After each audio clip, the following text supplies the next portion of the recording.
The night my career took its biggest hit, I learned exactly what I was worth to my family. Not as a daughter, not as a sister, not as a person. I was a paycheck, a backup plan, and a convenient solution to problems that were never mine.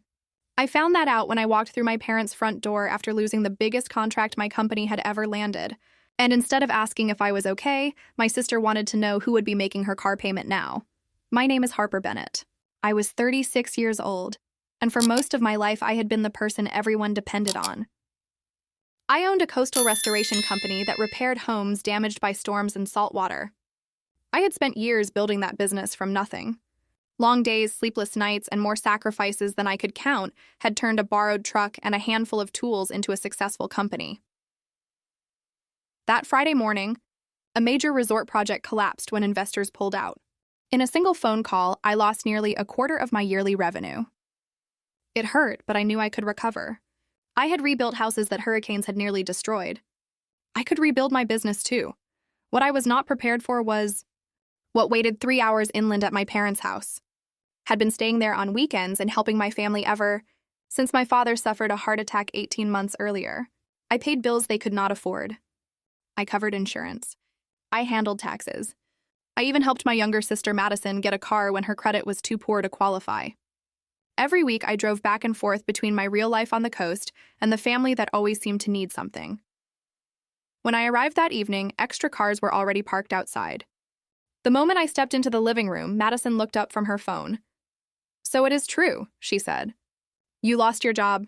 I explained that I had not lost my job. A client project had fallen apart. She barely listened. "Then who is paying my car payment next month?" The room fell silent. No one asked how I was doing. No one cared that I had just lost a major contract. My mother simply nodded and said they would figure something out. That was when I realized they had already spent hours discussing my situation before I arrived. The only thing they cared about was how it affected them. Then things got worse.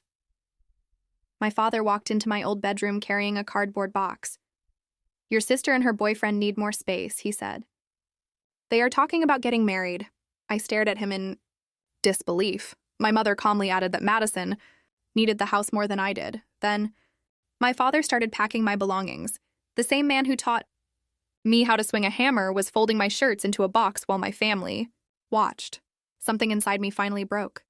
I picked up the box myself and walked out without another word. I drove all 3 hours back to the coast that night. The entire drive, I did not cry. I thought, I calculated. And for the first time in my life, I stopped asking what I owed my family and started asking what they owed me. The answer was simple. Nothing. Back in my coastal town, my business partner, Vanessa, took one look at the box and knew exactly what had happened. "They finally pushed you too far," she said. "Maybe," I replied. Then I sat down and started making changes. The property taxes on my parents' house had been coming directly from my account. Canceled them. The insurance payments I quietly covered every year canceled. The car payments for Madison canceled, one by one. Every hidden support system I provided disappeared. By midnight, the machine I had spent years keeping alive had stopped running. For the first time, they would have to stand on their own. Over the next few days, my phone remained quiet. Then reality began arriving at their doorstep. Bills appeared. Late notices arrived. Questions started getting asked. Meanwhile, I focused on rebuilding my business and my peace.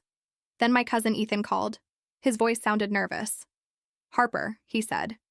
"Did you know your parents opened a home equity loan against the house?" I froze. "What loan?" The silence on the other end told me everything. Apparently, my mother had borrowed money against the family home to fund Madison and her boyfriend. New vehicles, business ideas, wedding plans, and somehow my name was connected to it. I immediately contacted an attorney. What we discovered made my stomach turn.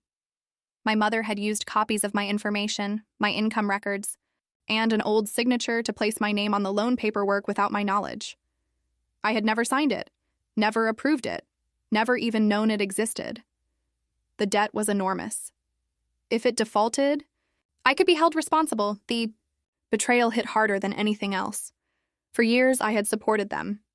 Willingly, apparently that was not enough. They wanted access to my future tomb. Attorney helped me file fraud reports, identity theft documentation, and formal disputes with the lender. For the first time, I stopped protecting people who refused to protect me. Around the same time, my grandmother Evelyn was preparing to celebrate her 80th birthday. She was the only person in my family who had ever truly seen me. Years earlier, she had told me stories about a beach cottage she once owned with my grandfather. Losing that house had broken her heart. What nobody knew was that 3 years earlier I had quietly bought that cottage at auction. It had been falling apart. Most people saw a ruin. I saw a chance to restore something beautiful.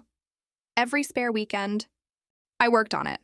Board by board, wall by wall. I brought it back to life. Then fate handed me something incredible. My mother decided to rent a beach house for Grandma's birthday. Without realizing it, she found my restored cottage online and booked it. She had absolutely no idea she was paying me. I could have told her immediately. Instead, I waited. Because some truths deserve witnesses. The day of the party arrived. Family members gathered from all over the state. Grandma was wheeled toward the cottage. The moment she saw it, tears filled her eyes. She recognized it instantly. "This is my house," she whispered. My mother smiled proudly.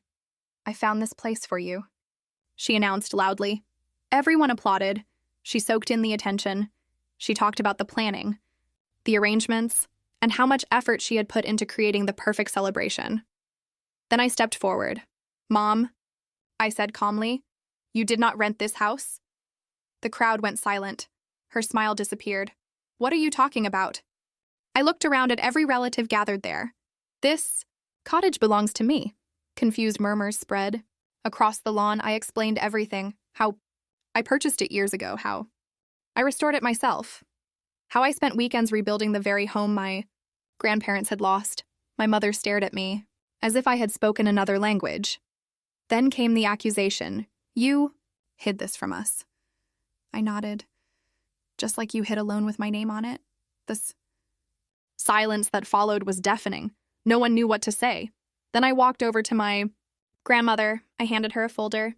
Inside was a legal life estate agreement. The cottage would be hers for the rest of her life. No rent, no conditions, no strings attached. Her hands shook as she read it. Then she pressed the papers against her chest and began crying. "My house," she whispered. "My own house." For a moment, nobody moved. Then my mother tried one final time. "We are family," she said. I looked directly at her. Family does not forge signatures. Family does not throw people out when they stop paying bills. Family does not treat love like a transaction. For once, she had no answer. The most surprising moment came from my father. The man who had spent years staying silent finally stepped forward. "Harper is right," he said. The words were simple, but they changed everything. By evening, the party slowly dissolved. Relatives left with questions. Madison sat quietly by herself. Her boyfriend disappeared long before sunset, and my grandmother watched the ocean from the porch. She thought she had lost forever. When the last guest left, I sat beside her as the sun sank into the water. Golden light stretched across the waves. She squeezed my hand. "This is the happiest day of my life," she said. "For years I believed being strong meant carrying everyone else, paying their bills, solving their problems, sacrificing my peace. I was wrong. Strength is knowing when to stop. Strength is refusing to let people use your kindness as a resource they are entitled to." The fraud investigation continued for months. My parents had to face the consequences of their own choices. My business recovered. New contracts arrived. Life moved forward. My grandmother spent her remaining years in the cottage she loved, and me? I finally stopped being the wall everyone leaned on. Instead, I became something better. A porch. A place where the people who truly loved me were always welcome. But unlike before, I decided who got a key, because family is not a debt you owe forever. It is a door. And sometimes the healthiest thing you can do is stop holding it open for people who only walk through when they need something.